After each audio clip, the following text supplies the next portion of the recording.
Special intensive revision of electoral rolls అనేది ఏదైతే జరుగుతా ఉందో, ఇటీవల మీరంతా కూడా వెస్ట్ బెంగాల్, తమిళనాడు ఎలక్షన్స్ మీరంతా కూడా చూసే ఉంటారు. వెస్ట్ బెంగాల్ లో 91,00,000 11.9% ఓట్లు తీసేసిన, తమిళనాడులో 74,00,000 ఓట్లు తీసేయడం జరిగింది ఈ SIR సర్వేల ద్వారా. మమతా బెనర్జీ పోటీ చేసిన భవానీపూర్ అనే నియోజకవర్గంలో 45,982 ఓట్లు తొలగిస్తే 15,000తో మమతా బెనర్జీ ఓడిపోయింది. ప్రతి ఒక్కరూ జ్ఞాపకం పెట్టుకోమని చెప్తా ఉన్నాయి మాట. అదే విధంగా తమిళనాడులో స్టాలిన్ పోటీ చేసిన కొలతూర్ అనే నియోజకవర్గంలో దాదాపుగా 71,000 ఓట్లను తొలగిస్తే ఆయన ఓడింది 8,000 ఓట్లతో ఆయన ఓడిపోయారు. ప్రతి ఒక్కరూ కూడా ఈ రెండు అంశాలను గుర్తుపెట్టుకోమని అడుగుతా ఉన్నా. అంతేకాదు, బెంగాల్లో తీసేసిన ఓట్లు 91,00,000 ఓట్లు తీసేస్తే 31,00,000 ఓట్ల తేడాతో ఆయన ఓడిపోయింది. తమిళనాడులో 74,00,000 ఓట్లు తీసేస్తే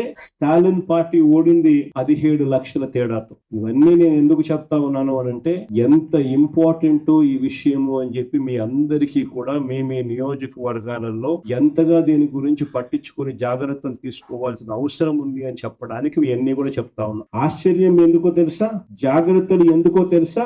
కారణం ఏమిటి అంటే, మనమేమో ఓట్లు పెరగడం వల్ల ఓడిపోయినాం, అక్కడేమో ఓట్లు తీసేయడం వల్ల వాళ్ళు ఓడిపోయినారు. రెండే డేంజరే.